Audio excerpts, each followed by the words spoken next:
After losing her husband of 35 years, Dr. Margaret Ellison found comfort in the familiar rhythm of caring for the animals that filled her days. She had devoted her life to healing, never imagining that her small town was slowly being poisoned by something hidden beneath the very ground they walked on. When Ruth Pemberton brought her tabby cat in for what seemed like a simple swelling, Margaret almost sent them home with basic medication. But something nagged at her to run tests. What she discovered in those results changed everything. The cat's tissue contained traces of a deadly toxin that had been buried for decades, quietly affecting everyone in town. Margaret realized that the mysterious illnesses, the unexplained deaths, the struggles she'd witnessed over the years were all connected. How many people had suffered because no one had looked deep enough to find the truth? Before we jump back in, tell us where you're tuning in from. And if this story touches you, make sure you're subscribed, because tomorrow I've saved something extra special for you. The morning sun cast long shadows across the worn wooden floors of Ellison Veterinary Clinic as Margaret turned the key in the familiar lock. At 62, she moved with the practiced efficiency of someone who had performed this routine for nearly 4 decades. Her wedding ring caught the light as she reached for the appointment book, a thick, leather-bound ledger that had chronicled the health of Millbrook Valley's animals since 1987. She traced her finger down the day's entries, each one written in her careful script. Mrs. Henderson's border collie for vaccinations at 9, the Martinez family's goat with a suspected infection at 10:30. And at 2 o'clock, Ruth Pemberton bringing in whiskers for what the retired schoolteacher had described. Over the phone is a little bump that's got me worried. Margaret smiled at the familiar names. These weren't just clients. They were neighbors, friends, people whose children she had watched grow up, whose grandparents she had known. In a town of barely 3,000 souls, everyone knew everyone. And the veterinary clinic served as an unofficial community center where folks gathered to share news, weather concerns, and the latest gossip. She opened the appointment book to a random page from 15 years ago.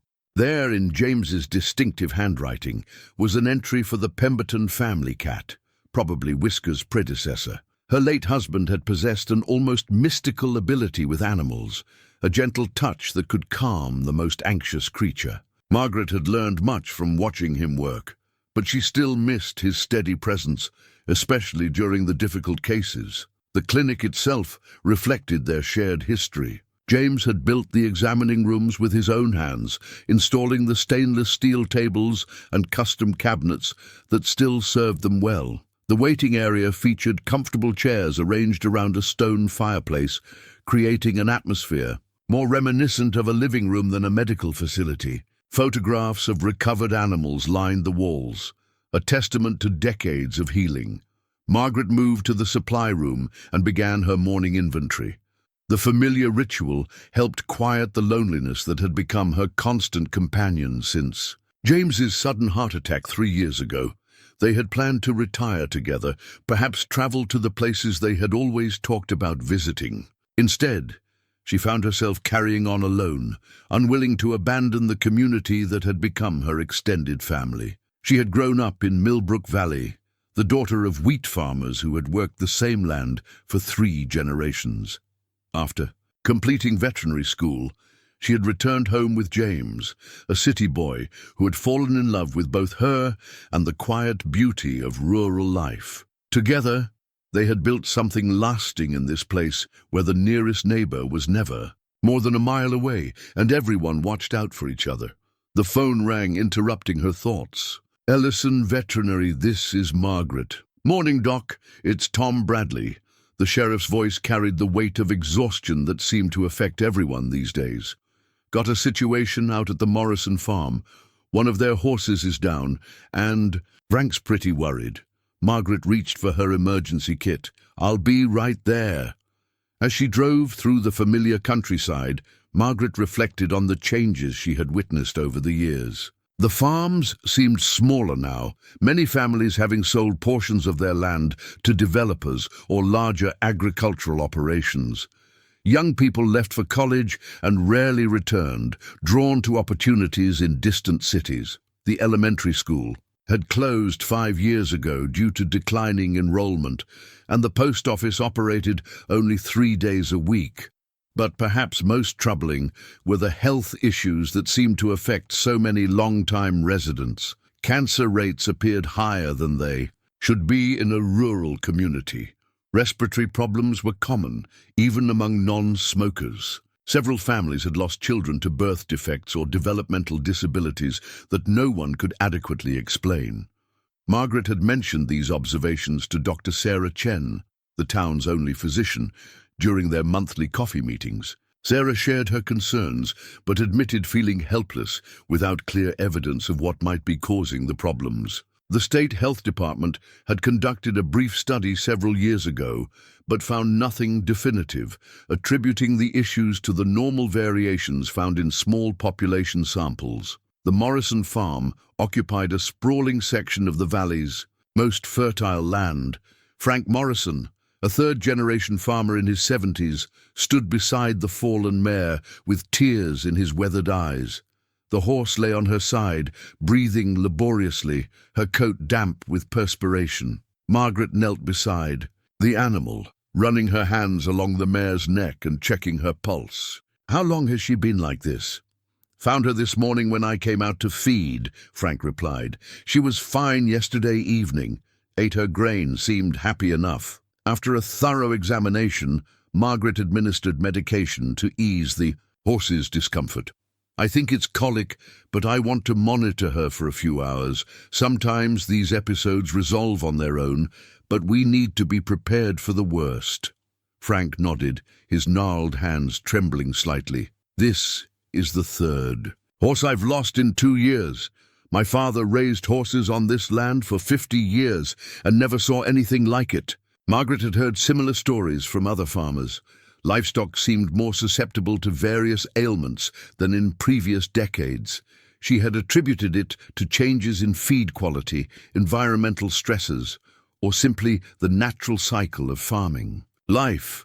But Frank's words echoed concerns she had been reluctant to voice. "Have you noticed any changes in your water supply?" she asked. "Different taste? Unusual color?" "Nothing obvious," Frank replied. "We've been using the same well for 30 years. Had it tested a while back and everything came back normal." Margaret stayed with the mare until she showed signs of improvement, then returned to the clinic for her afternoon appointments. Ruth Pemberton was already waiting in the parking lot, her ancient Toyota sedan idling quietly. At 78, Ruth moved with the deliberate care of someone whose body no longer obeyed without protest, but her mind remained sharp as ever. "Thank you for working me in, dear," Ruth said, as she carefully lifted a cat carrier from her back seat. "I know you're busy, but Whiskers has been acting strange lately." Margaret had known Ruth for over 30 years, first as a client and later as a friend. The retired third-grade teacher had taught nearly every child in Millbrook Valley during her 40-year career, including Margaret's own nieces and nephews.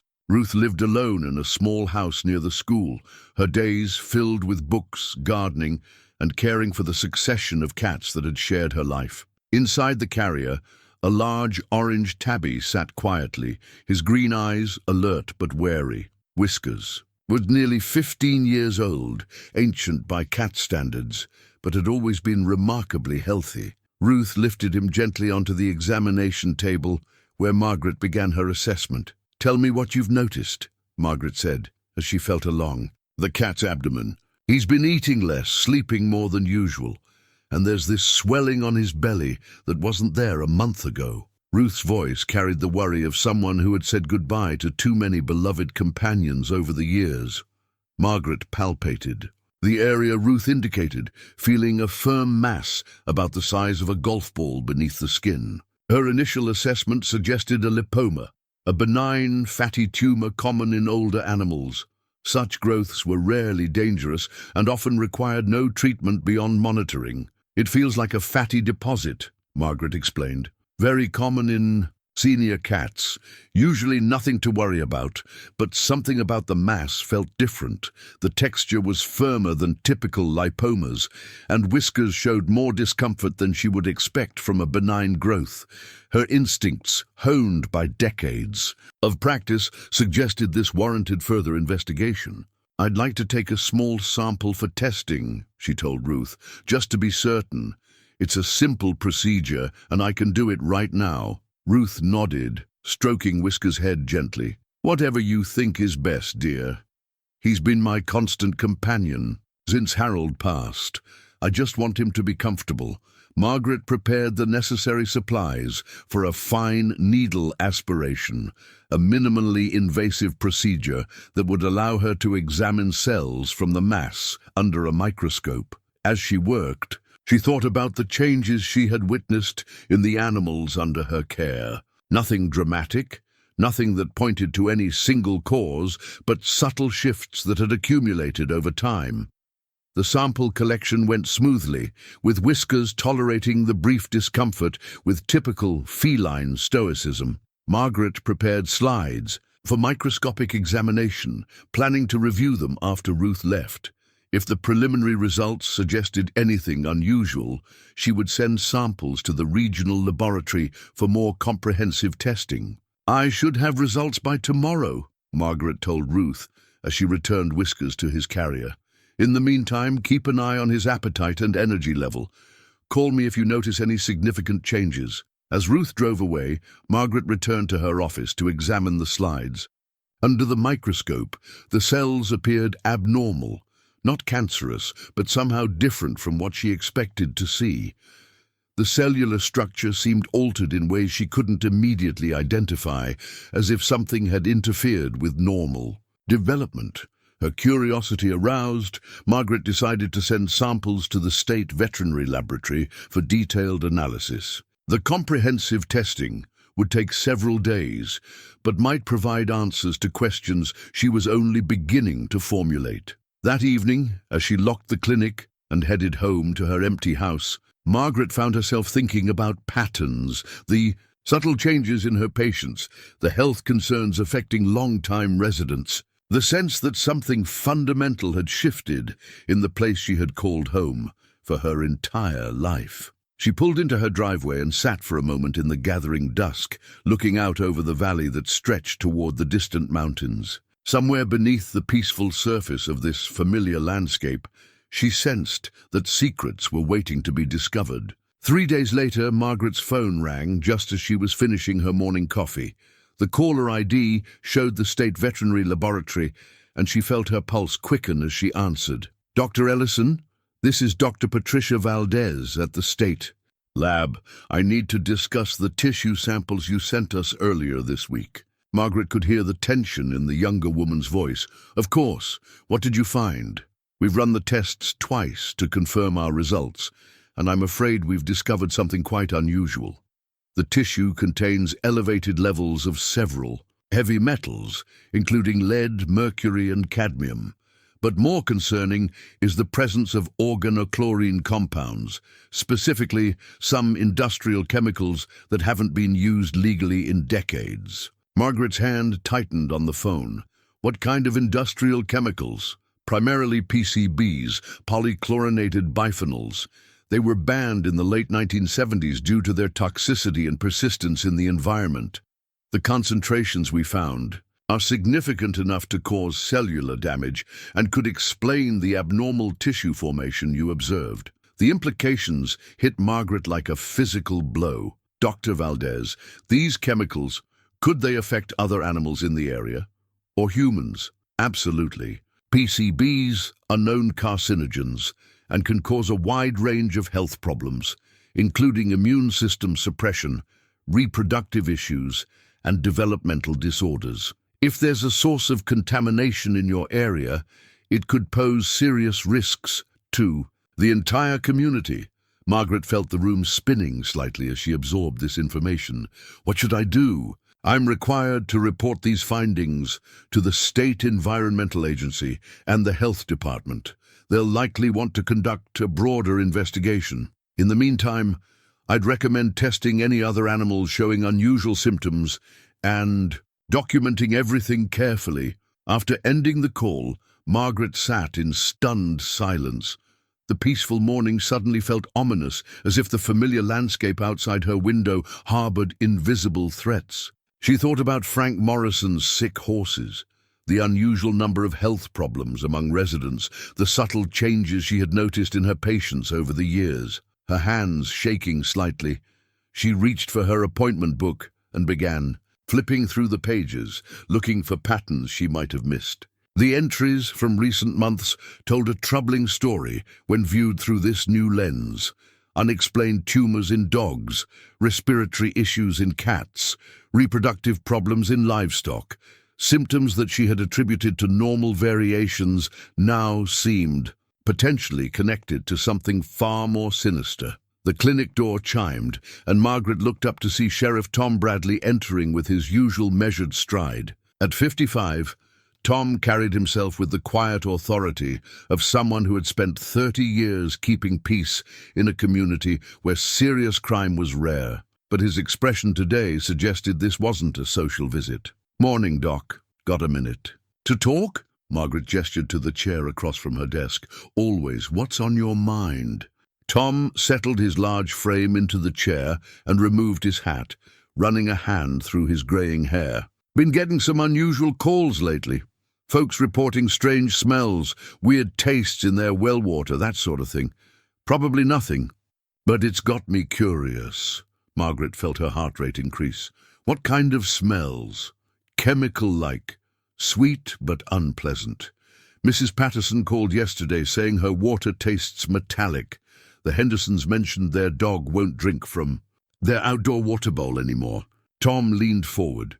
"You know animals. They're often the first to sense when something's not right." Margaret made a decision that would change everything. "Tom, I need to share something with you, but you have to promise me you'll keep it confidential until we understand what we're dealing with." She told him about Whisker's test results, watching his expression grow increasingly grave as she explained the implications of the toxic chemicals found in the cat's tissue. When she finished, Tom sat in silence for a long moment, absorbing the potential magnitude of what she had discovered. "Jesus, Margaret, if these chemicals are in the environment, they could be affecting everyone," she completed his thought. "Animals, children, adults. We could be looking at a public health crisis that's been building for years." Tom stood and began pacing the small office. "We need to be smart about this. If there's really contamination, panic won't help anyone. But we also can't sit on information that could save lives." Margaret nodded, though part of her wanted to retreat into the comfortable denial that had protected her from these troubling possibilities. "The state agencies will be investigating, but that could take weeks or months. In the meantime, people need to know they might be at risk. Who else knows about this?" "Just Dr. Valdez at the state lab, and now you. Ruth doesn't know the results yet. I was planning to call her this afternoon." Tom stopped pacing and faced her. "What about Dr. Chen? Shouldn't she be involved in this?" Margaret reached for her phone. "You're absolutely right.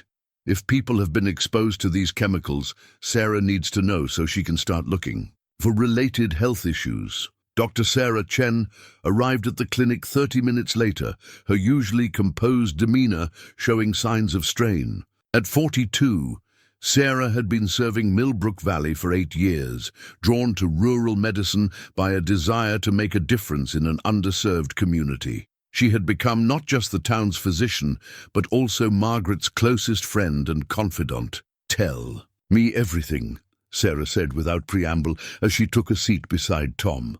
Margaret repeated the laboratory findings, watching Sarah's face grow pale as the implications became clear. As a physician, Sarah would understand better than anyone the potential health consequences of long-term exposure to industrial toxins. "This could explain so much," Sarah said quietly. "The elevated cancer rates, the reproductive issues, the developmental problems I've been seeing. I've been reporting these patterns to the state health department for years, but they kept saying the numbers weren't statistically significant for such a small population." Tom leaned forward. What kind of health problems are we talking about? Sarah pulled out her phone and accessed her patient database. In the past 5 years, I've diagnosed 12 cases of cancer in a population of 3,000. That's roughly 4 times the expected rate for a community this size. 7 cases of infertility or pregnancy complications. 3 children born with developmental disabilities. Multiple cases of chronic respiratory problems with no clear cause.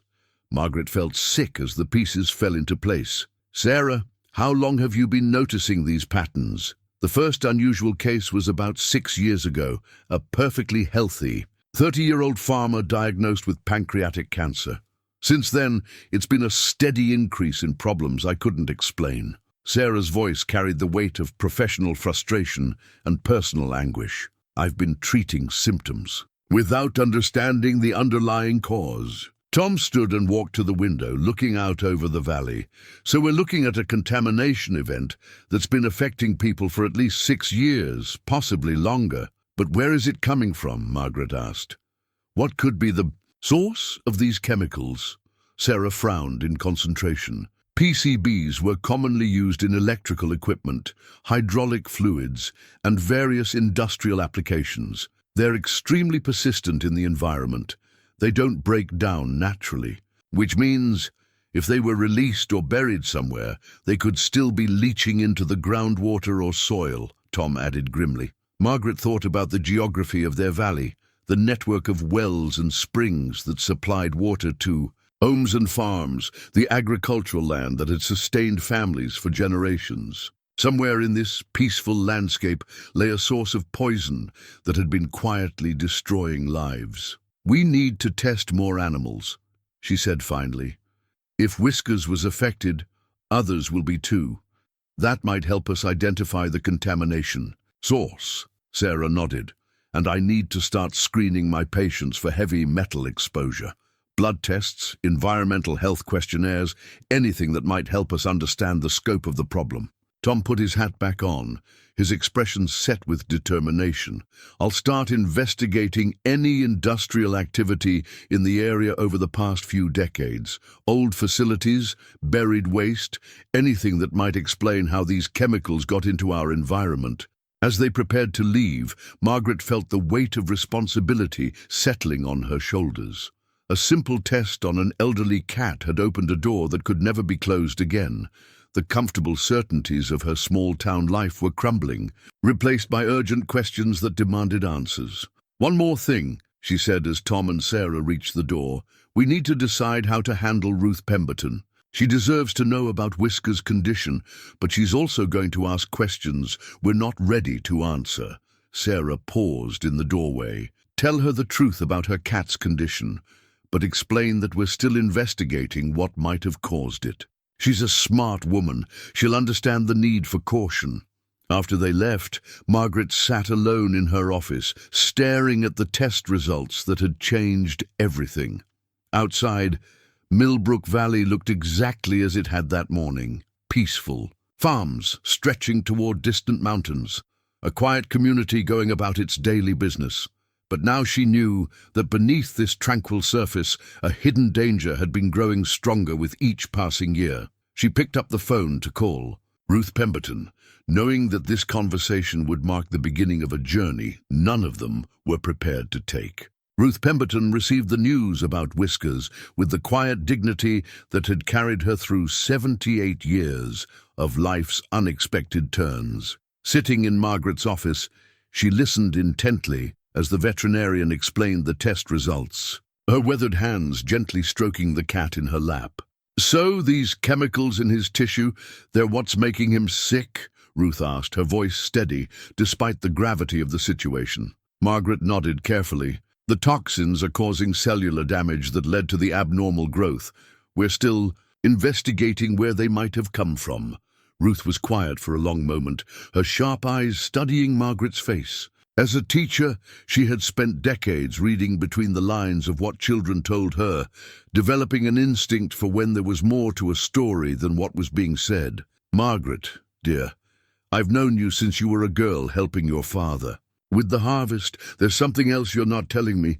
Margaret felt heat rise in her cheeks. Ruth had always possessed an uncanny ability to see through evasions, a skill that had made her an exceptional educator and a formidable presence in the community. "We're concerned that other animals might be affected," Margaret admitted, "and possibly people too, but we don't want to cause unnecessary alarm until we understand more." Ruth absorbed this information with the calm that came from having witnessed both world wars, the farm crisis of the 1980s, and countless personal tragedies that had shaped her generation. "What can I do to help?" The question surprised Margaret. She had expected fear, anger, or demands for immediate answers. Instead, Ruth was offering her assistance, ready to face whatever challenges lay ahead. "Right now, we're trying to identify patterns which animals and people might have been exposed when symptoms first appeared, anything that might help us locate the source of contamination." Ruth nodded thoughtfully. "As a teacher, I kept detailed records of my students' health and behavior. Some of those patterns you mentioned, developmental issues, learning difficulties, I noticed them becoming more common in my later years of teaching." Margaret leaned forward with interest. "Do you still have those records?" 40 years worth of them, stored in my basement. Student files, health reports, parent conferences. I always believed that understanding a child's full situation was essential to helping them learn." Ruth's expression grew troubled. Looking back, there were signs I didn't recognize at the time. After Ruth left with instructions for Whiskers' care and a promise to retrieve her teaching records, Margaret began making a list of animals she wanted to test. She started with the obvious candidates, pets and livestock showing unusual symptoms, but realized she needed a more systematic approach. The clinic's phone rang constantly that afternoon as word of her request for information spread through.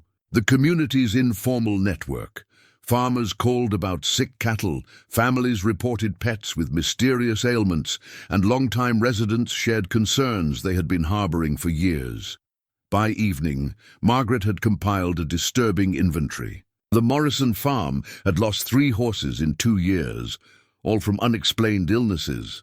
The Patterson family's prize bull had developed respiratory problems that hadn't responded to treatment. Mrs. Henderson's border collie suffered from chronic skin conditions that appeared and disappeared without pattern. Each case might have seemed isolated, but together they suggested a problem far larger than anyone had imagined. Margaret was still reviewing her notes when Tom Bradley returned to the clinic, carrying a thick manila folder and wearing the grim expression of someone who had discovered unpleasant truths. "Found something you need to see," he said, settling into the chair across from her desk. "Spent the afternoon at the county courthouse going through old records, industrial permits, zoning applications, anything that might explain where these chemicals came from." He opened the folder and spread several documents across Margaret's desk. "Turns out there was a manufacturing facility about 8 miles north of here, near Copper Creek. Millbrook Industrial Products. Operated from 1962 to 1979. Margaret studied the papers, noting the company's permit applications and environmental reports. What did they manufacture? Electrical transformers, capacitors, hydraulic fluids, all the stuff that used PCBs back then. According to these records, they employed about 50 people at their peak, mostly local residents. Margaret felt her heart sink as the implications became clear. "And when they shut down?" Tom's jaw tightened. "That's where it gets interesting. The company filed for bankruptcy in late 1979, just after the federal ban on PCBs went into effect. They were supposed to properly dispose of all contaminated equipment and materials, but according to the Environmental Agency's final report, they only completed about 60% of the required cleanup. What happened to the rest? The report mentions approximately 40 drums of waste materials that were never accounted for. The company claimed they had been properly disposed of at an approved facility, but they couldn't produce documentation to prove it. Margaret stared at the documents, imagining 40 drums of toxic waste hidden somewhere in the valley she had called home her entire life. Where do you think they ended up? That's what we need to figure out. The facility was torn down in 1981, and the land was sold to a development company that never built anything on it. It's been sitting empty ever since, gradually returning to wilderness. Tom pulled out a topographical map marked with red X's. I've identified 3 possible disposal sites based on the company's location and the groundwater flow patterns. All 3 are uphill from areas where we're seeing problems. Margaret traced the water flow lines with her finger, noting how they connected the potential contamination sites to farms and residential areas throughout the valley. This could affect everyone downstream. Sarah's already started blood testing on volunteers, and she's contacted the state health department for emergency assistance. But Margaret, Tom paused, choosing his words carefully. We need to be prepared for the possibility that this has been going on for decades. Some of the health problems we're seeing now might have started years ago. The weight of that statement settled over Margaret like a heavy blanket. Decades of exposure meant generations of families potentially affected, children born with problems that could have been prevented, deaths that might have been avoided if the truth had been discovered sooner. There's something else, Tom continued. I made some calls to former employees of Millbrook Industrial Products. Most of them are dead now. Cancer, heart disease, respiratory failure. The few still alive remember rumors about improper disposal, but nobody wanted to talk openly about it. Margaret understood the silence. In a small community where everyone depended on each other, speaking out against local employers, even defunct ones, could have serious social and economic consequences. Did anyone mention specific locations where waste might have been buried? One man, Eddie Carlson, worked there as a truck driver in the final years. He's 83 now, lives in the county nursing home. He was reluctant to talk over the phone, but he agreed to meet with us tomorrow morning. Margaret made a note to clear her schedule. What about the current landowner? Shouldn't they be notified? Tom's expression darkened further. That's where things get complicated.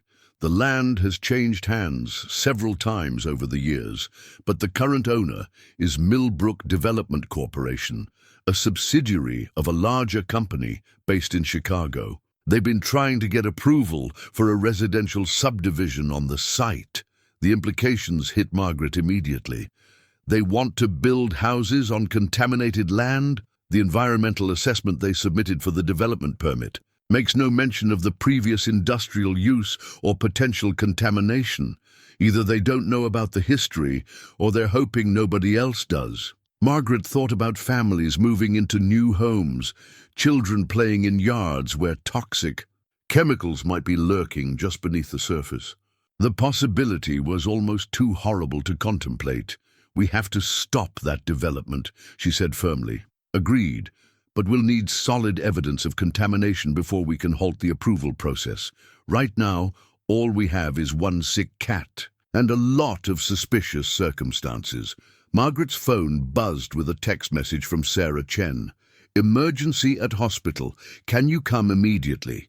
She showed the message to Tom, and they both stood simultaneously. Whatever Sarah had discovered, it was urgent enough to interrupt their investigation. As they drove through the darkening valley toward the small regional hospital, Margaret wondered how many other secrets lay buried beneath the familiar landscape. How many families had suffered in silence, attributing their losses to bad luck or genetic predisposition, never suspecting that their pain might have a preventable cause.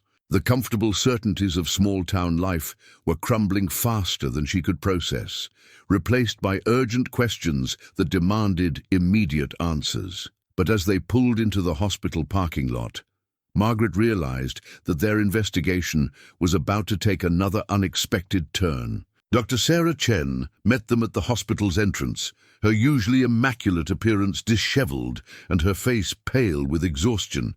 She had been working for 18 straight hours, running blood tests and conducting emergency examinations on Residents who had volunteered for screening after word of the potential contamination spread through the community. "I need you to see this," Sarah said without preamble, leading them through the hospital's quiet corridors to her makeshift laboratory. "I've been testing blood samples since this morning, and the results are worse than we imagined." The small lab was cluttered with test tubes, computer printouts, and medical charts. Sarah had clearly been working at a frantic pace, trying to process as many samples as possible before the state health officials arrived. "How many people have you tested?" Margaret asked. 43 so far, representing families from across the valley. I focused on long-time residents, particularly those living near the areas Tom identified as potential contamination sites. Sarah pulled up a spreadsheet on her computer screen. "Look at these heavy metal levels." Margaret studied the data. Her medical training allowing her to understand the significance of the elevated readings. Lead, mercury, and cadmium concentrations were far above normal ranges in more than half the samples, but it was the pattern of exposure that truly alarmed her. "The highest concentrations are in people who've lived here longest," Sarah explained. "Families whose wells draw from groundwater that flows through the contaminated areas. Children show lower levels, probably because they haven't been exposed as long. But even their readings are concerning." Tom pointed to a cluster of particularly high readings. "These addresses, they're all within a 3-mile radius of the old industrial site." Sarah nodded grimly. "And they correspond almost perfectly with the health problems I've been tracking. The Morrison family, the Pattersons, the Hendersons, all showing significant contamination." Margaret felt a chill as she recognized the names. These weren't just statistics, they were neighbors, friends, people she had known her entire life. "What about my levels?" Sarah's expression grew even more troubled. "Margaret, your readings are among the highest. You've been living here for 62 years, drinking well water, eating food grown in local soil. The exposure has been constant and cumulative." The news hit Margaret like a physical blow. She thought about James, who had died suddenly of a heart attack at 68. Had the contamination contributed to his death? Were her own occasional aches and fatigue early signs of chemical poisoning rather than normal aging? "There's more," Sarah continued. "I've been comparing the blood work with medical histories, and I'm seeing clear correlations. Higher contamination levels correspond with increased rates of cancer, cardiovascular disease, immune system problems, and neurological issues." Tom removed his hat and ran his hand through his hair. A gesture Margaret had learned indicated he was processing disturbing information. "How long before the State Health Department can confirm these results?" "They're sending a team tomorrow, but it could take weeks to get official confirmation of what we're seeing. In the meantime, people are being exposed every day." Sarah's voice carried the frustration of a physician watching patients suffer from a preventable cause. Margaret thought about the 40 drums of waste that had never been accounted for, buried somewhere in the valley like toxic time bombs, slowly poisoning everyone around them. "We need to find those burial sites." "I've been thinking about that," Tom said. "Eddie Carlson, the former truck driver, might be our best hope for specific locations, but there's another approach we should consider." He spread a new map across Sarah's desk, this one showing the valley's geology and groundwater flow patterns. "If we can identify where the contamination is entering the water system, we can work backward to find the source." Sarah leaned over the map, tracing the underground water channels with her finger. Most of the affected families draw water from wells that tap into this aquifer system. If we test water samples from wells throughout the valley, we might be able to map the contamination plume. Margaret studied the geological data, remembering conversations with her father about water rights and well placement when she was growing up. "My family's well is here," she pointed to a spot on the map. "We've been using it for 40 years without any problems that we knew of." "That's part of the insidious nature of this type of contamination," Sarah explained. "The chemicals are odorless and tasteless at these concentrations. People can be poisoned for decades without realizing it. The hospital's main phone rang, and Sarah answered with visible weariness. As she listened to the caller, her expression grew increasingly alarmed. "I understand. Yes, bring him in immediately." She hung up and turned to Margaret and Tom. "That was the Morrison farm. Frank Morrison collapsed about an hour ago. They're bringing him in now."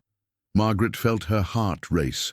Frank was the farmer whose horses had been dying mysteriously, one of the first people to report problems that might be connected to the contamination. If he was seriously ill, it could represent an escalation of the crisis they were facing. "What are his symptoms?" Margaret asked.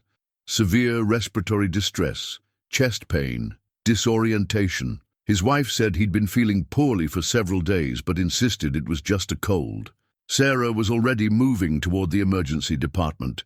Given his contamination levels, this could be an acute poisoning event. They reached the emergency room just as the ambulance arrived. Frank Morrison lay unconscious on the stretcher, his weathered face grey and his breathing laboured. His wife Helen followed alongside, her eyes wide with fear and confusion. "He was fine this morning," Helen told Sarah as they moved into an examination room. "Went out to check the livestock like always. When he came back for lunch, he could barely catch his breath." Sarah began her examination, while Margaret comforted Helen, who had been her friend for over 30 years. As a farmer's wife, Helen had faced countless crises over the decades, but this was different. An enemy she couldn't see or understand. "Helen, I need to ask you some questions about your property," Margaret said gently. "Has Frank been doing any work that might have disturbed the soil recently? Digging new fence posts, clearing land, anything like that?" Helen nodded slowly. "He's been working on a new well site for the past week. The old one's been producing water with a funny taste, so he decided to drill deeper." Her voice caught as she realized the implications. "You think that's what made him sick?" Margaret exchanged glances with Tom and Sarah. If Frank had been digging near a contamination source, he could have been exposed to concentrated levels of toxic chemicals, far beyond what the general population was experiencing through contaminated groundwater. "We're going to take very good care of him," Sarah assured Helen. "But we need to treat this as a potential chemical exposure. I'm going to start him on chelation therapy to help remove heavy metals from his system." As Sarah worked to stabilize Frank's condition, Tom pulled Margaret aside. "If digging disturbed a burial site, we could be looking at an immediate environmental emergency. Those chemicals could be released into the air, the groundwater, anywhere." Margaret nodded, understanding the urgency. "We need to get to that well site tonight and assess the situation. If there are exposed chemicals, we have to secure the area before anyone else gets hurt. And we need to accelerate our timeline for alerting the community," Tom added. "People have a right to know they're in danger, even if we don't have all the answers yet." Margaret looked through the examination room window at Frank Morrison, fighting for his life because he had unknowingly dug too close to a decades-old secret. How many other residents were at risk? How many families would face similar crises before they could locate and contain the contamination sources? The comfortable pace of rural life was giving way to urban urgency as they raced against time to prevent a full-scale environmental disaster. But even as they planned their next moves, Margaret couldn't shake the feeling that they were already too late to prevent some of the damage that decades of secrecy had caused. Sarah emerged from the examination room, her expression cautiously optimistic. "He's responding to treatment, but it's going to be touch and go. I've contacted the State Poison Control Center for additional guidance on managing acute PCB exposure." "What about the well site?" Margaret asked. "Tom's already called the Environmental Emergency Response Team. They'll be here first thing in the morning to assess the situation and secure any contaminated soil." Sarah pulled off her gloves and looked at both of them with evident exhaustion. "But Margaret, we can't wait for official agencies to protect this community. People need to know what they're facing, and they need to know tonight." Margaret realized that her role was evolving from veterinarian to reluctant leader of a community in crisis. The decisions she made in the next few hours could determine whether Millbrook Valley faced this challenge united or descended into panic and chaos. Outside the hospital windows, the valley lay peaceful under a blanket of stars, giving no hint of the toxic legacy hidden beneath its fertile soil. But dawn would bring new challenges, and Margaret knew that nothing would ever be the same again. Margaret stood before the packed community centre at 7 o'clock the following evening, looking out at faces she had known for decades. The hastily organised town meeting had drawn nearly 200 residents, farmers, shopkeepers, retirees, young families, all united by growing concern about the health crisis that had emerged from what seemed like routine veterinary testing. Mayor Patricia Wells, a capable woman in her 50s who had managed the town's affairs for 8 years, called the meeting to order with visible reluctance. Margaret could see the political calculations running through Patricia's mind. How to balance public safety with economic concerns. How to manage information without causing panic. "Before we begin," Patricia announced, "I want everyone to understand that what we're discussing tonight is preliminary information. We're still waiting for official confirmation from state agencies." Margaret felt a flash of irritation at the mayor's attempt to minimize the urgency of their situation. Frank Morrison remained in intensive care, his condition improving slowly but serving as a stark reminder that this was not a theoretical problem. She rose from her seat in the front row, feeling the weight of community expectations. "Thank you, Patricia. I know this is difficult news, but I believe everyone deserves to know what we've discovered and what it might mean for their families." Margaret began with Whiskers, explaining how routine testing on Ruth Pemberton's cat had revealed industrial toxins that led to the broader investigation. She watched faces in the audience shift from curiosity to concern to alarm as she described the blood test results and the connection to the abandoned industrial site. Dr. Chen has tested 43 residents so far, and more than half show elevated levels of heavy metals and industrial chemicals in their blood, Margaret explained. These substances can cause serious health problems, including cancer, cardiovascular disease, and developmental issues in children. A murmur rippled through the crowd. Margaret recognized many of the voices. Neighbors discussing family members who had suffered from unexplained illnesses, parents worried about their children's future, elderly residents wondering if their health problems had deeper causes. Bill Patterson, a dairy farmer whose family had worked the land for 4 generations, stood up in the back of the room. "Doc, are you saying our wells are poisoned? We've been drinking this water our whole lives." Margaret nodded gravely. "The contamination appears to be in the groundwater system. We're working to identify exactly which wells are affected and to what degree." "What about our livestock?" called out Linda Martinez, whose family raised goats and chickens. "If the water's contaminated, what does that mean for our animals?" "I'm testing animals throughout the valley, and unfortunately, many are showing similar contamination patterns. The chemicals can concentrate in tissue and milk, potentially affecting the food supply." The implications of that statement sent a wave of anxiety through the room. Millbrook Valley's economy depended heavily on agriculture, and the suggestion that their products might be contaminated threatened not just individual health, but the community's economic survival. Tom Bradley stood to address the crowd's growing agitation. "I want everyone to stay calm while we work through this situation. We've identified 3 potential burial sites where industrial waste might have been dumped illegally in the late 1970s. Environmental teams are coming in tomorrow to test those areas." "Why wasn't this discovered sooner?" demanded Robert Chen, Sarah's husband and the high school principal. "If chemicals have been in our environment for 40 years, why are we just finding out now?" The question hung in the air like an accusation. Margaret felt the community's trust in their institutions, their government, their healthcare system, their environmental protections, beginning to fracture. "The company that created this contamination went bankrupt in 1979, Tom explained. "Records were incomplete. Cleanup was never finished, and over time people forgot about the potential dangers. It's taken this long for the health effects to become obvious enough to trigger an investigation. Ruth Pemberton rose slowly from her seat near the front, her presence commanding the attention that 4 decades of teaching had earned her. "I've been going through my student records from the past 20 years, she said in her clear, authoritative voice. "The patterns Dr. Ellison mentioned, learning disabilities, behavioral problems, health issues, they're all documented in my files." She held up a thick folder filled with photocopied pages. "In my first 10 years of teaching, I had maybe 1 or 2 children per class with significant developmental challenges. In my final 10 years, that number had tripled."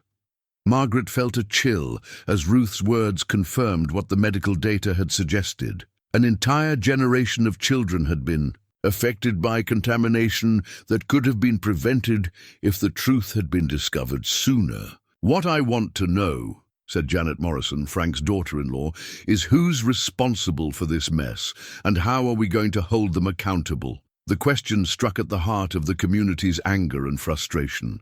Someone had made decisions that put profit over safety, and the consequences were still playing out in their lives and the lives of their children. Mayor Wells stepped forward, clearly uncomfortable with the direction the conversation was taking. "I understand everyone's concerns, but we need to focus on protecting public health right now. Legal questions can be addressed later." Margaret saw the mayor's point, but also understood the community's need for answers and accountability. "Patricia's right that our immediate priority has to be protecting everyone from further exposure. But people also deserve to know how this happened and why it wasn't caught sooner." Dr. Chen had been sitting quietly, taking notes and observing the community's reaction. Now she stood to address the medical concerns that were clearly weighing on many minds. "I want to assure everyone that we're developing a comprehensive health screening program for all residents," Sarah announced. "We're also working with specialists to provide treatment for those showing signs of heavy metal poisoning." "What a kind of treatment?" asked Mary Henderson, whose border collie had been one of the first animals to show symptoms. "Chelation therapy can help remove heavy metals from the body, and we're exploring other supportive treatments. The key is early detection and intervention." Sarah's professional calm helped steady some of the anxiety in the room. Eddie Carlson, the elderly former truck driver whom Tom had interviewed that morning, had been sitting silently in a wheelchair near the back of the room. Now he raised a trembling hand, drawing everyone's attention. "I worked for Millbrook Industrial Products," he said in a voice weakened by age and illness. "I know where they buried that waste." The community center fell completely silent. Margaret felt her heart racing as she realized they were about to learn the location of the contamination source that had been poisoning their valley for decades. Eddie continued with obvious difficulty. "Summer of 1979, right before the company shut down.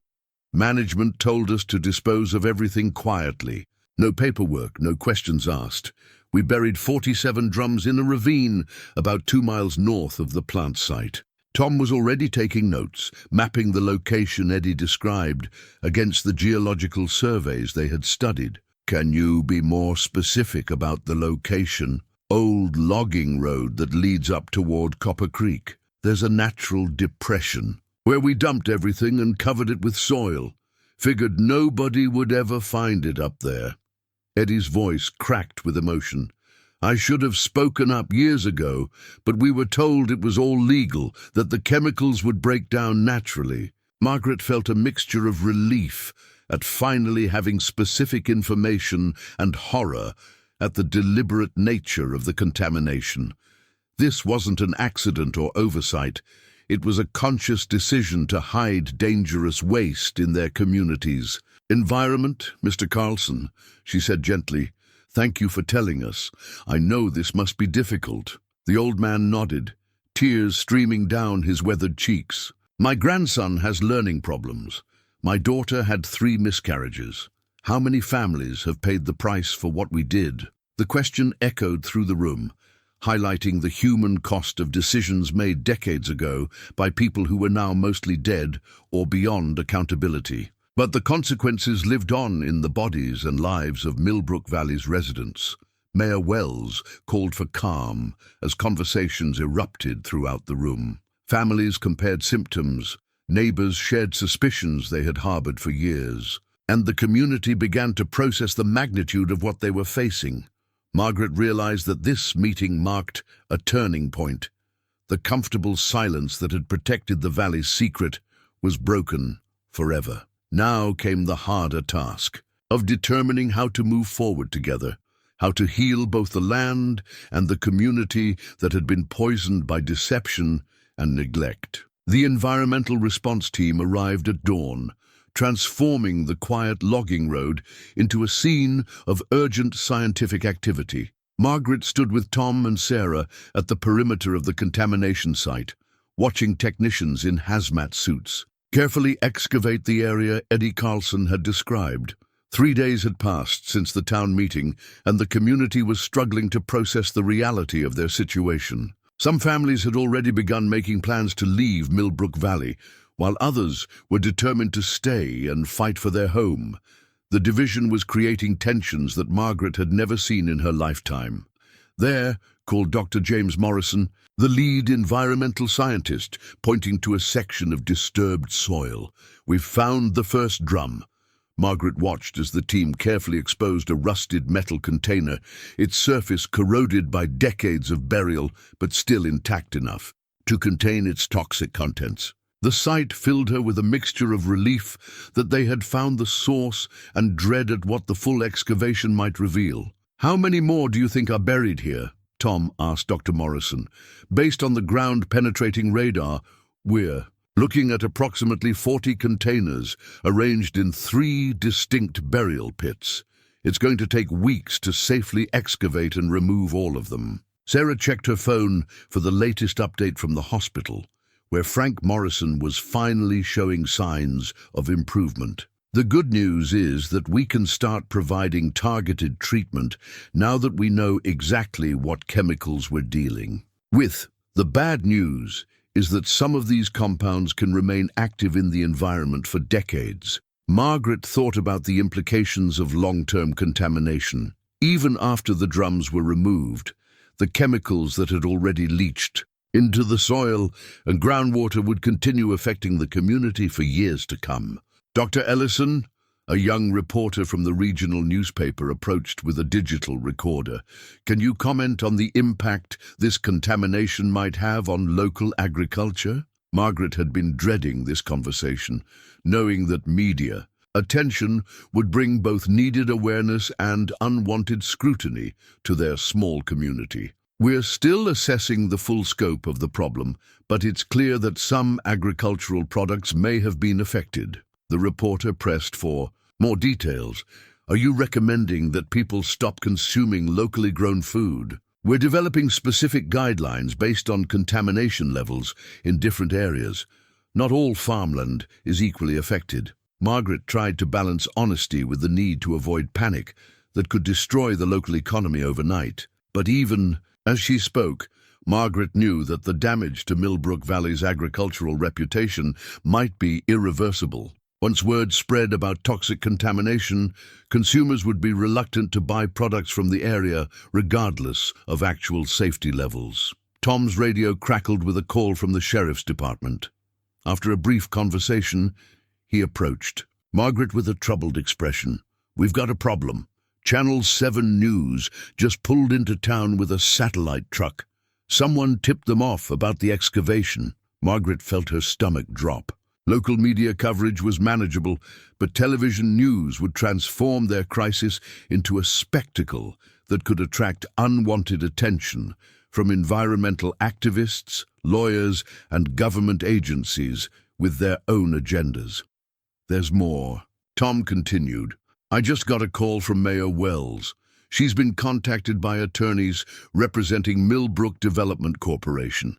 They're threatening to sue the town for interfering with their subdivision project." The legal threat added another layer of complexity to an already overwhelming situation. Margaret realized they were now fighting on multiple fronts: environmental, medical, economic, and legal. "We need to get back to town," Sarah said urgently.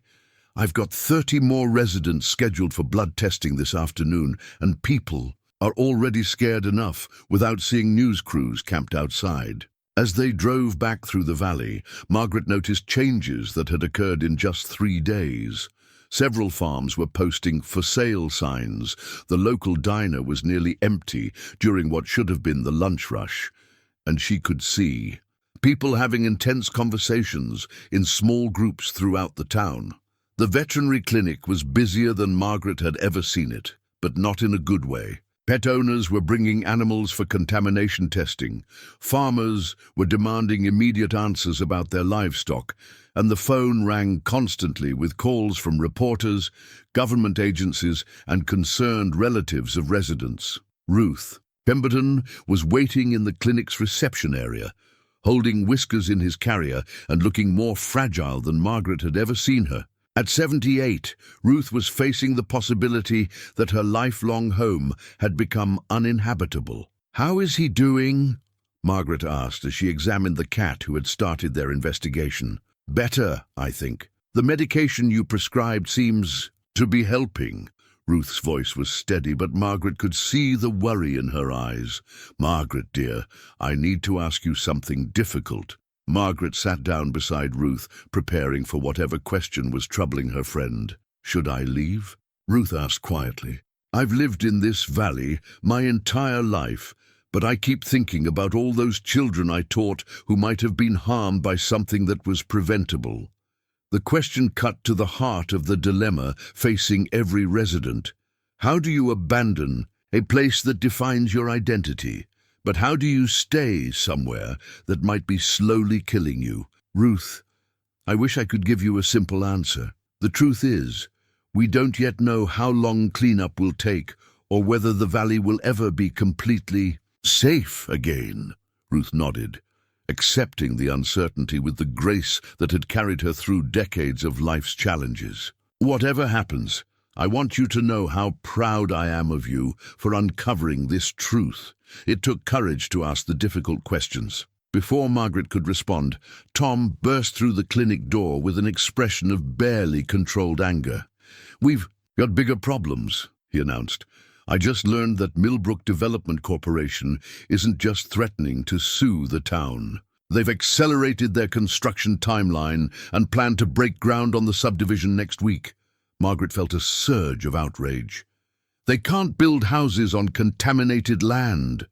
Their lawyers are claiming that the contamination is limited to the specific burial sites and doesn't affect the broader development area. They're arguing that halting construction based on unproven allegations would constitute interference with legal commerce."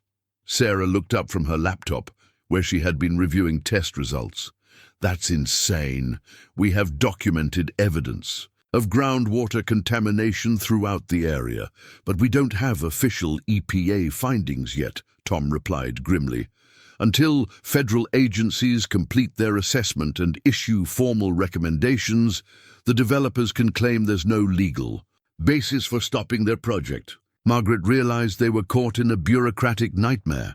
While scientists and health officials worked methodically through proper procedures, a development company was rushing to build homes that could expose dozens of families to the same toxins that had been poisoning Millbrook Valley for decades. "What can we do?" Ruth asked.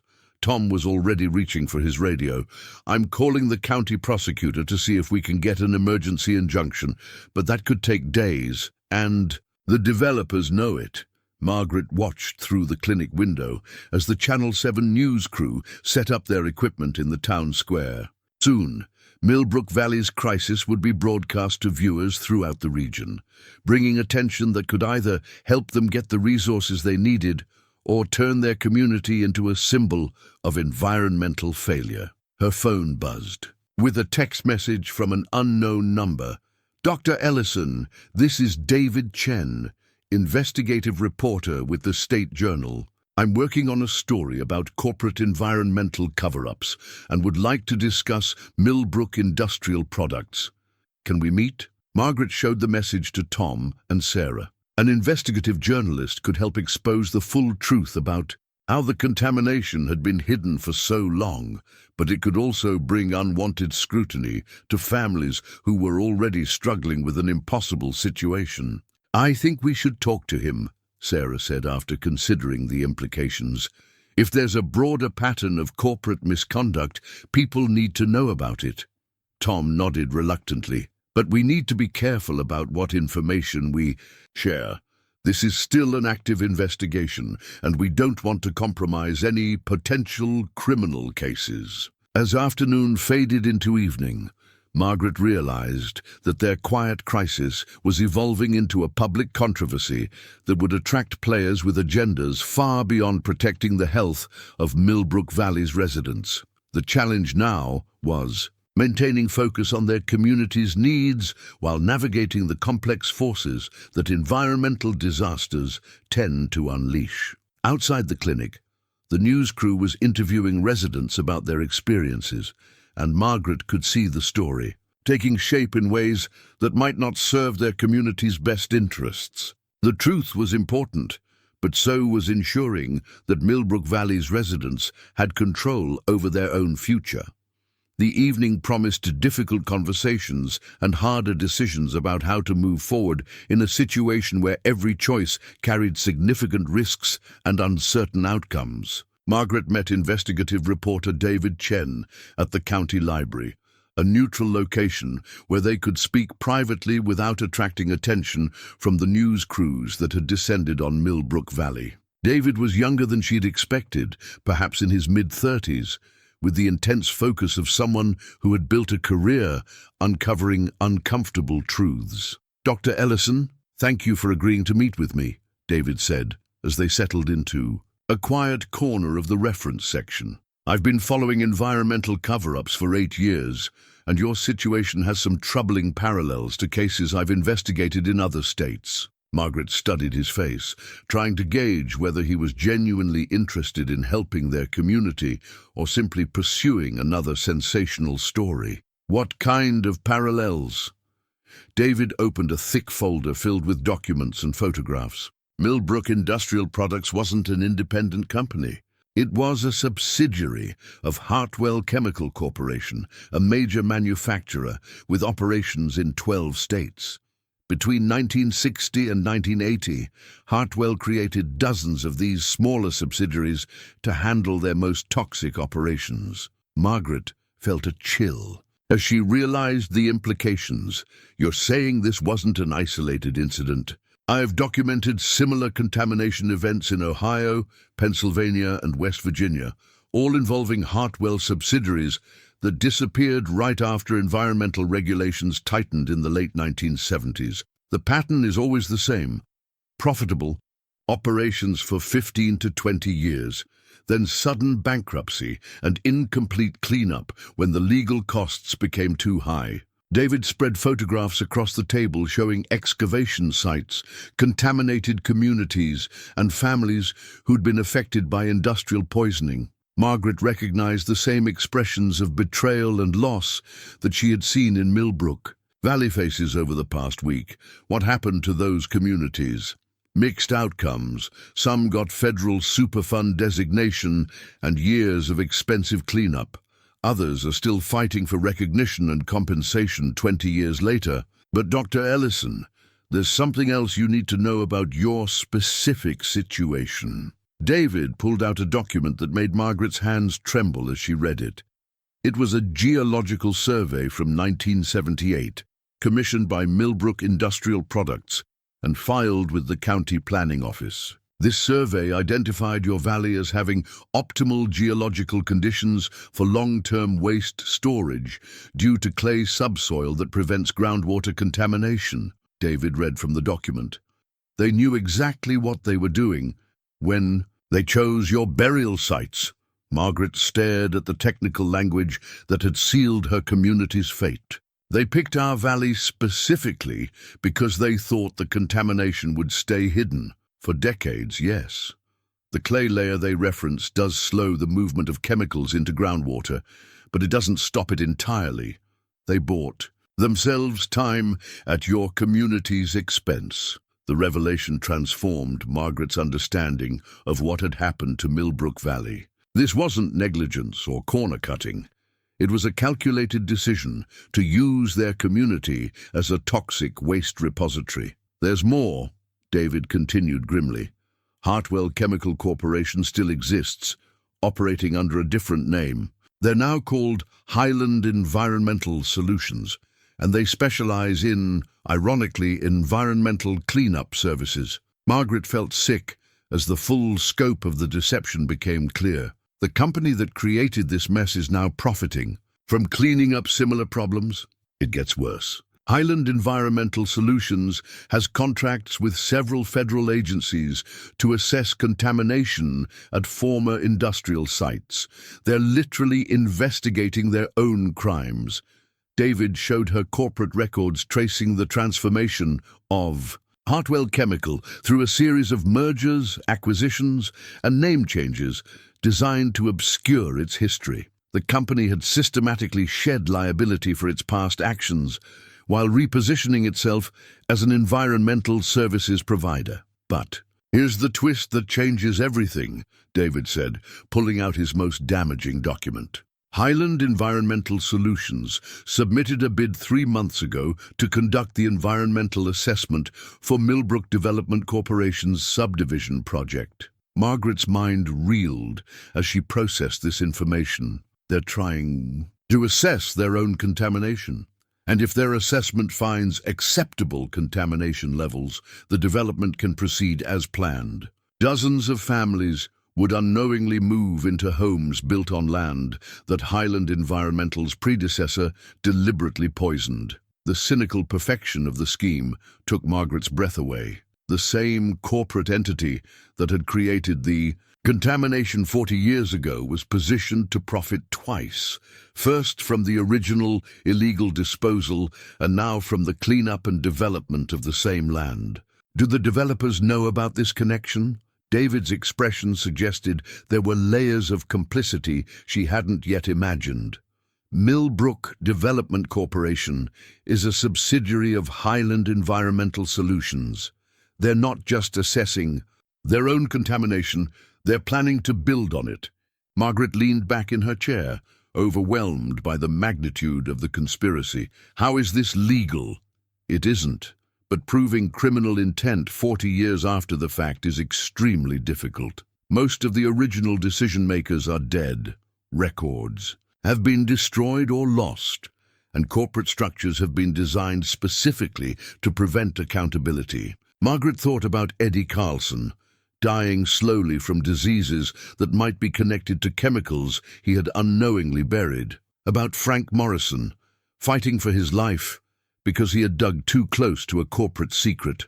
About Ruth's students, struggling with learning disabilities that could have been prevented. What can we do to stop them? David smiled grimly. That's why I wanted to meet with you. I've been building a case against Highland Environmental for 3 years, but I needed a smoking gun. Proof of ongoing criminal activity rather than just historical negligence. He showed her copies of internal Highland Environmental emails obtained through a whistleblower. The documents revealed that company executives knew about the Millbrook Valley contamination and had deliberately chosen not to disclose it when submitting their environmental assessment bid. These emails prove that Highland Environmental is actively concealing known contamination in order to profit from both the assessment contract and the development project.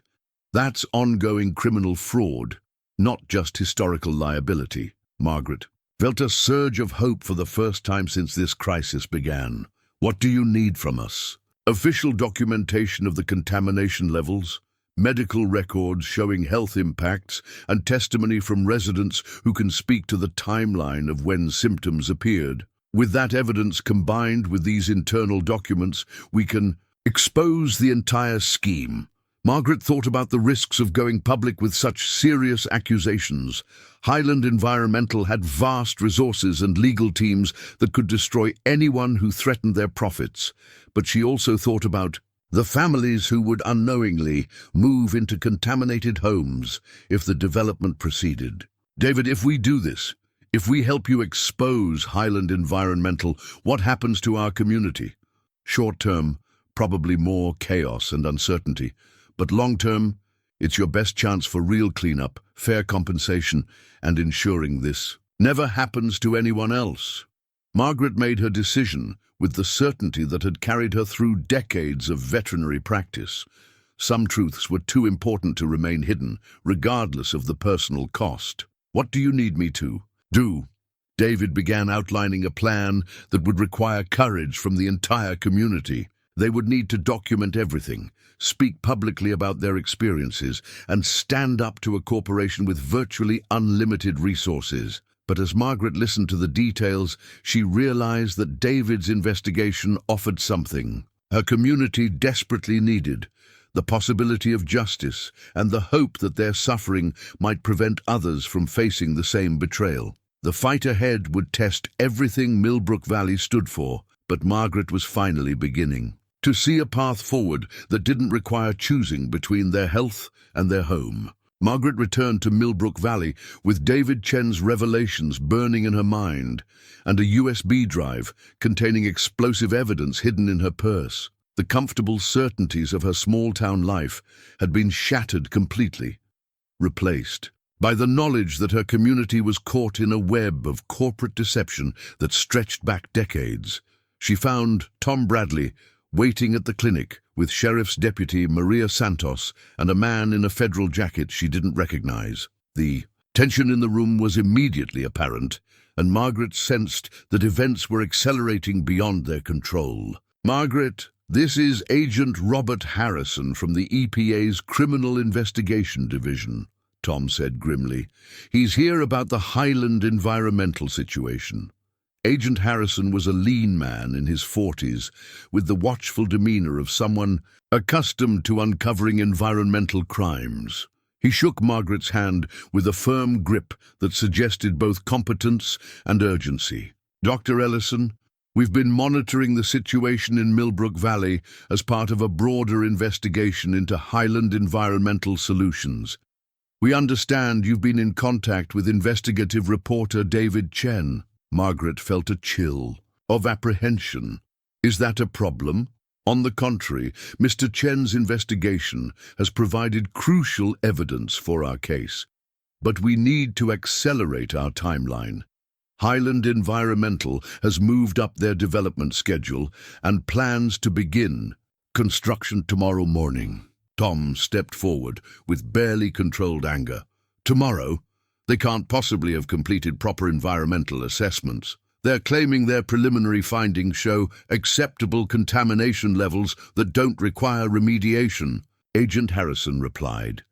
"We believe this assessment is fraudulent, but we need additional evidence to obtain an emergency injunction." Margaret pulled out the USB drive David had given her.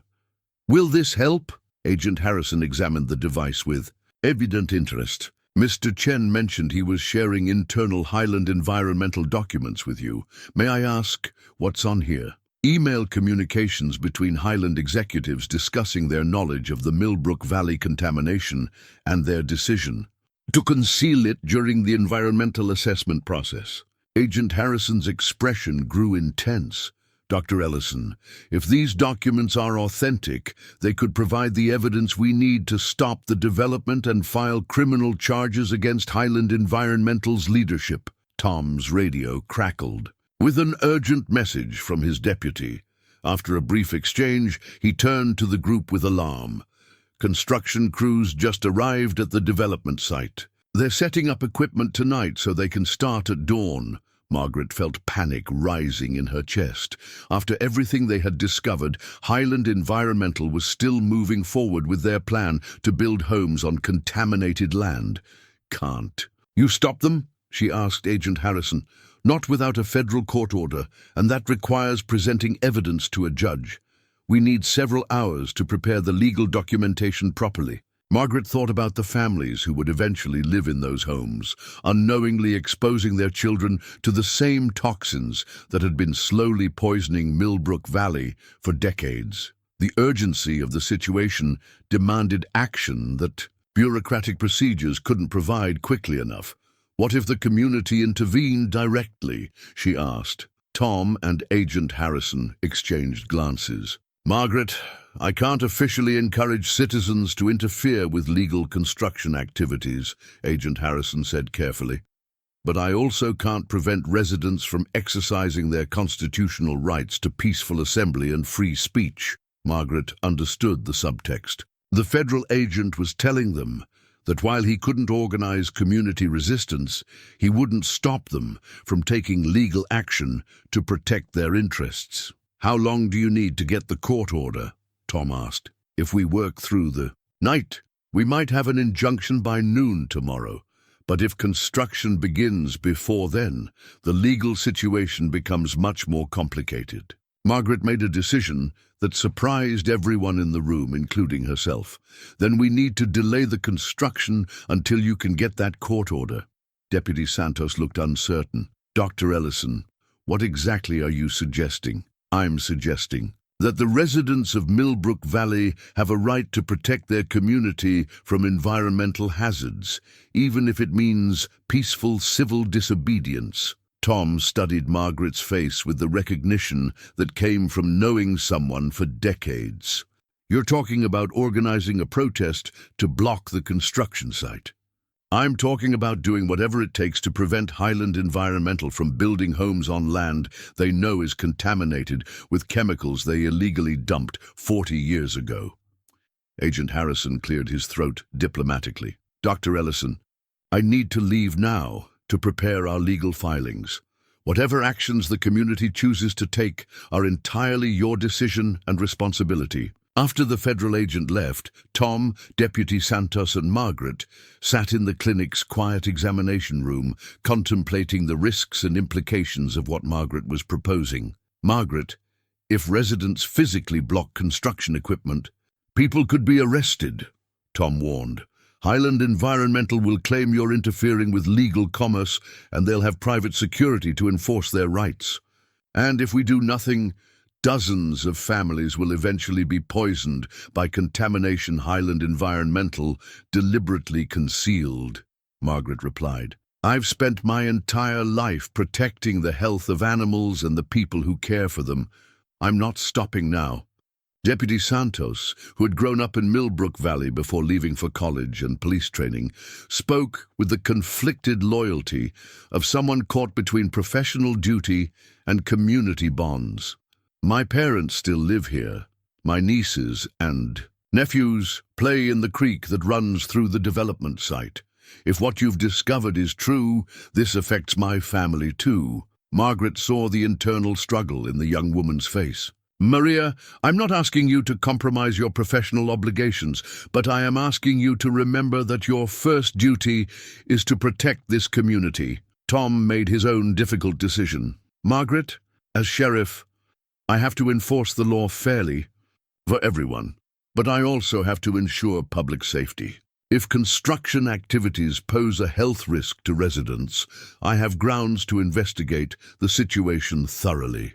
Margaret understood that Tom was offering official cover for community action. If residents gathered at the construction site, he could claim he was there to monitor potential public safety issues rather than to arrest protesters. How do we organize this? Deputy Santos asked.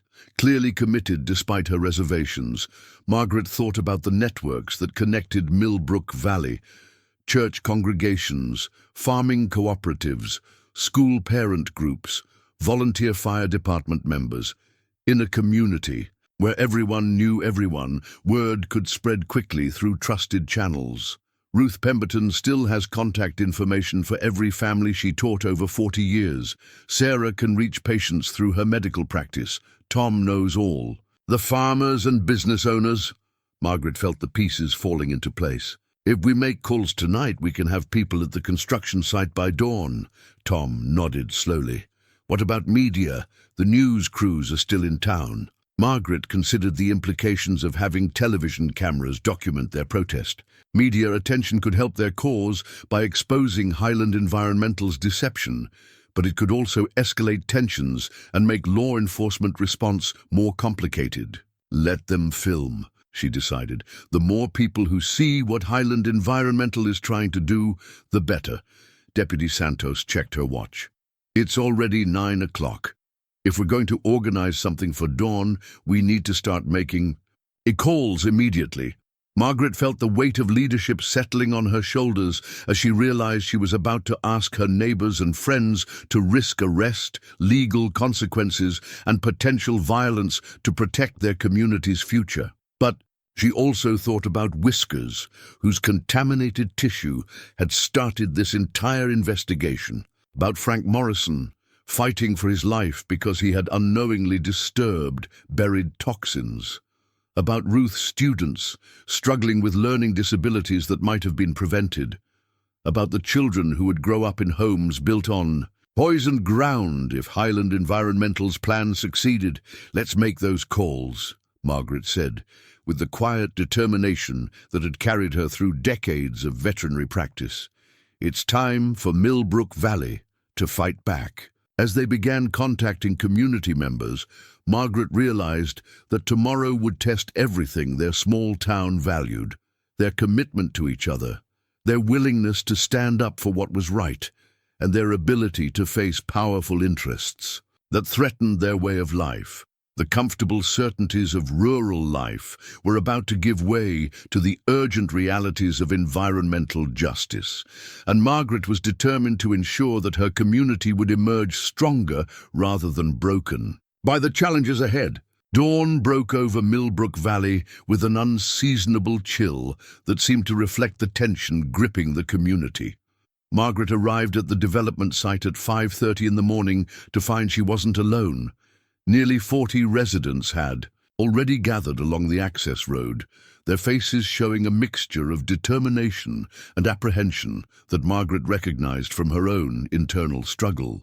Ruth Pemberton sat in a folding chair near the entrance gate, wrapped in a thick quilt and holding a thermos of coffee. At 78, she had no business being part of a protest that could turn confrontational, but her presence sent a powerful message about the stakes they were fighting for.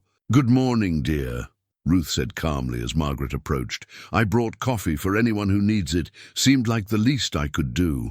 Margaret felt her throat tighten with emotion at Ruth's quiet courage. "You don't have to be here, Ruth. This could get difficult. I've been thinking about all those children I taught who struggled with problems no one could explain," Ruth replied. "If there's a chance to prevent other families from going through that, I need to be here." More residents continued arriving as the sun climbed higher. Farmers who had finished their early morning chores, parents who had arranged childcare, retirees who remembered when Millbrook Valley was a place where people looked out for each other. Margaret counted nearly 60 people by 6 o'clock, representing a significant portion of the community's adult population. Tom Bradley arrived in his patrol car, followed by Deputy Santos and 2 additional officers from the county sheriff's department. Margaret felt relieved to see that Tom had brought backup, not to arrest protesters, but to ensure that any confrontation remained peaceful. "How many people are we expecting?" Tom asked as he surveyed the growing crowd. "Hard to say. Sarah's still making calls to families who couldn't get here early. Could be 100 people by the time the construction crews arrive." Tom nodded approvingly. "Good. The more residents who show up, the clearer it becomes that this represents genuine community opposition rather than just a few troublemakers." At 7 o'clock, a convoy of construction vehicles approached the development site. Margaret felt her heart rate increase as she watched bulldozers, excavators, and support trucks turning off the main road toward the entrance where the protesters had gathered. The lead vehicle stopped about 50 yards away, and several men in hard hats emerged to assess the situation. Margaret could see them talking on radios, presumably reporting the unexpected obstacle to their supervisors. "Here we go," Tom murmured, positioning himself between the protesters and the construction convoy. One of the construction supervisors approached Tom with obvious frustration.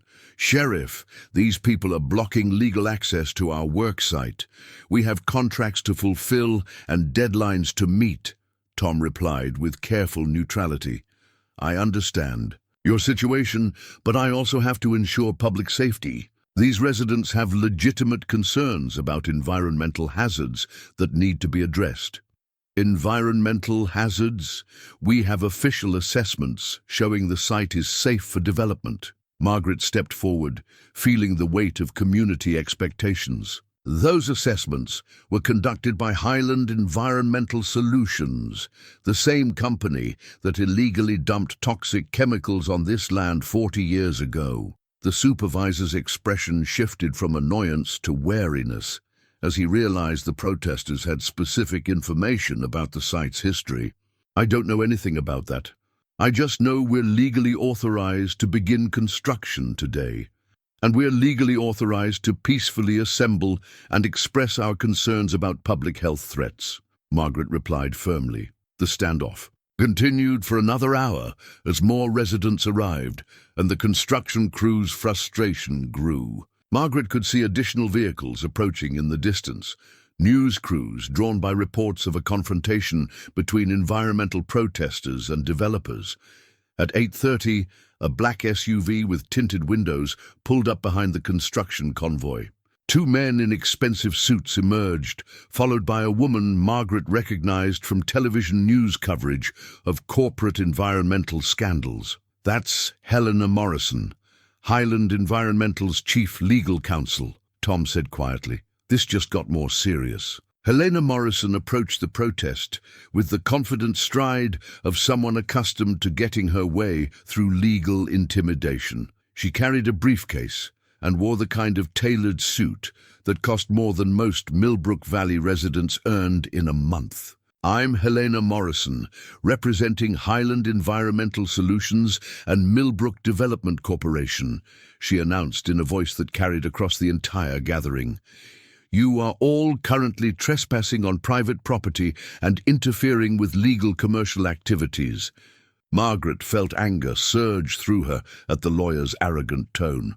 Ms. Morrison, we're on a public road exercising our constitutional rights to peaceful assembly. The access road is private property owned by Millbrook Development Corporation. You have no legal right to block access to our construction site. Ruth Pemberton rose slowly from her chair, her quiet dignity commanding attention from everyone present. Young lady, I taught school in this valley for 40 years. I know every family here, and I've watched children struggle with health problems that your company's chemicals might have caused. Helena Morrison's polished composure flickered slightly at the unexpected challenge from an elderly woman who refused to be intimidated. Ma'am, I understand your concerns, but we have legal obligations to our investors and contractual commitments to fulfill. We have moral obligations to protect our community, Margaret interjected. Ms. Morrison, your company has known about the contamination on this site for decades and deliberately concealed it. We won't allow you to build homes where families could be poisoned. The lawyer's expression hardened. Dr. Ellison, you're making serious accusations without legal foundation. Highland Environmental Solutions has conducted thorough environmental assessments that meet all regulatory requirements. Margaret felt the moment of truth arriving. We have internal Highland Environmental emails proving that your executives knew about the contamination and chose to hide it. Helena Morrison's confident demeanor cracked visibly at this revelation. The existence of internal documents suggesting corporate knowledge and concealment transformed the situation from a routine permit dispute into potential criminal fraud. I don't know what documents you think you have, but Highland Environmental Solutions has acted in full compliance with all applicable laws and regulations. Tom stepped forward with the authority of his office. Ms. Morrison, given the allegations being raised here, I think it would be appropriate to suspend construction activities until federal investigators can review the situation. The lawyer's response was swift and threatening. Sheriff Bradley, if you prevent our legal access to this site, Highland Environmental will file federal lawsuits against both you personally and Millbrook County for interference with interstate commerce. Margaret watched Tom absorb the legal threat with the calm that came from 30 years of law enforcement experience.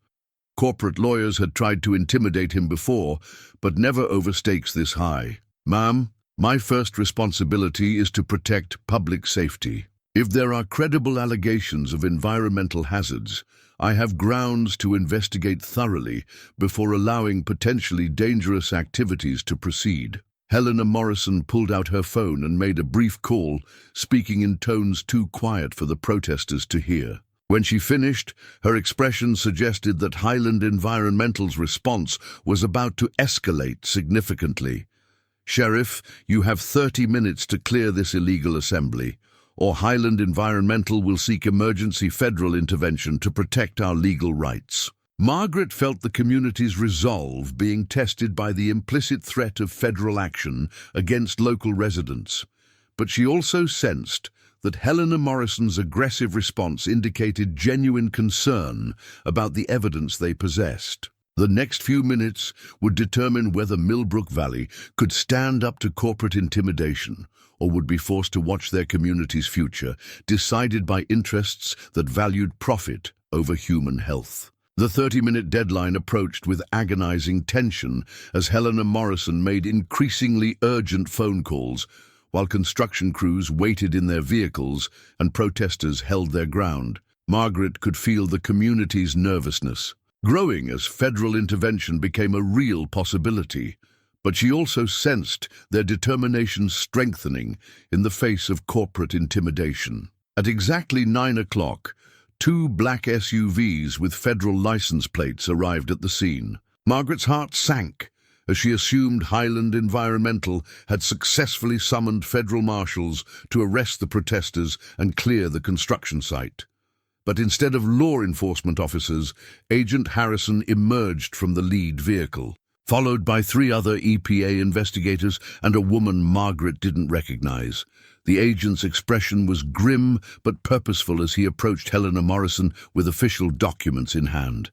"Ms. Morrison, I'm Agent Robert Harrison with the EPA Criminal Investigation Division. This is a federal cease and desist order, halting all construction activities on this site, pending completion of our investigation into potential environmental crimes." Helena Morrison's face went white as she read the legal documents.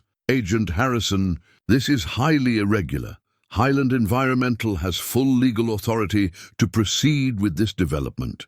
Ms. Morrison, based on evidence we received last night, Highland Environmental Solutions is under investigation for fraudulent environmental assessments, concealment of known contamination, and conspiracy to violate federal environmental protection laws.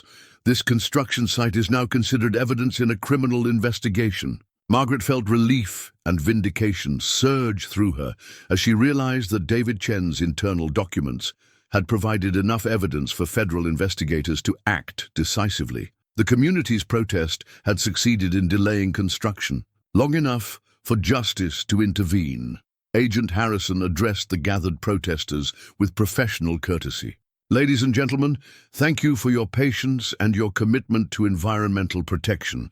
This investigation will take time to complete, but I want to assure you that the federal government takes environmental crimes very seriously."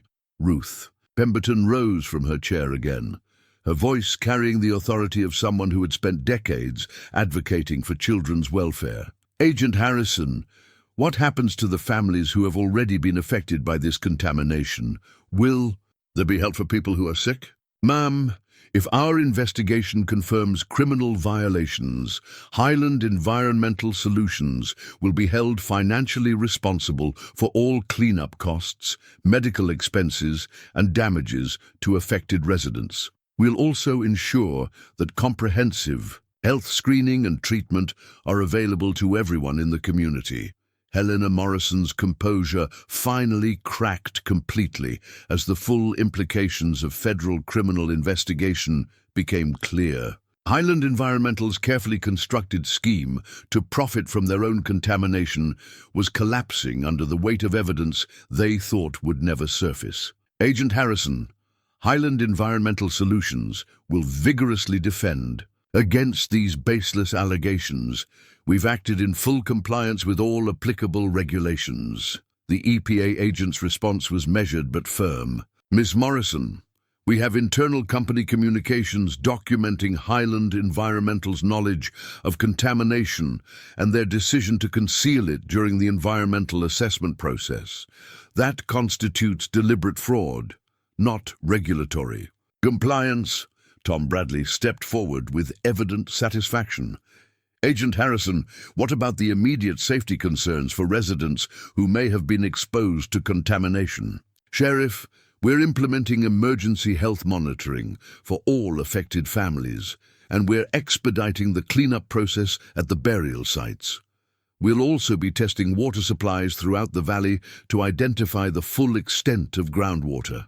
Contamination. Margaret felt overwhelmed by the magnitude of the federal response. After weeks of fighting alone against corporate deception, they now had the full resources of the federal government working to protect their community and hold Highland Environmental accountable. The crowd of protesters began to disperse as construction crews packed up their equipment and departed under federal supervision. But Margaret noticed that many residents lingered, talking in small groups about what the investigation might mean for their future. Sarah Chen arrived at the scene just as Helena Morrison was leaving in her black SUV, clearly defeated and probably heading to emergency meetings with Highland Environmental's leadership.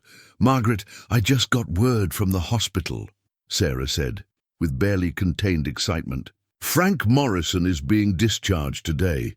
His condition has improved dramatically since we started chelation therapy." The news of Frank's recovery felt like a symbolic victory for the entire community. They had not only prevented Highland Environmental from building contaminated homes, but they were also beginning to heal the damage that decades of corporate deception had caused. Agent Harrison approached Margaret before departing. "Dr. Ellison, your willingness to ask difficult questions and follow the evidence wherever it led made this investigation possible. Without your veterinary testing and the community's courage to stand up for truth, Highland Environmental would have succeeded in covering up their crimes permanently." Margaret felt the weight of the past month's struggles giving way to cautious hope. "Agent Harrison, how long will it take to clean up the contamination?" "Comprehensive cleanup could take several years, but we'll prioritize protecting water supplies and remediating the most dangerous areas first. Highland Environmental will pay for every aspect of the process." As federal investigators began establishing their command center in town, Margaret realized that Millbrook Valley's ordeal was far from over. The cleanup process would be long and complex, requiring sustained community involvement and continued vigilance against corporate attempts to minimize their responsibilities. But for the first time since Whiskers had been diagnosed with toxic contamination, Margaret felt genuine optimism about her community's future. They had faced powerful corporate interests and won. They had stood together when it mattered most, and they had proven that ordinary people could still hold wealthy corporations accountable for their actions. The comfortable certainties of small town life had been shattered, but something stronger was emerging in their place, a community united by shared purpose and committed to protecting each other from those who would sacrifice human health for corporate profit. 6 months later, Margaret stood in her veterinary clinic, reviewing the latest test results from Whiskers, the orange tabby whose mysterious swelling had uncovered one of the largest environmental cover-ups in the state's history. The numbers on the laboratory report showed dramatically improved health markers, a testament to both modern medical treatment and the community's success in stopping further contamination. "How is he doing?" Ruth Pemberton asked as she entered the examination room, moving with more energy than Margaret had seen in years. "Much better.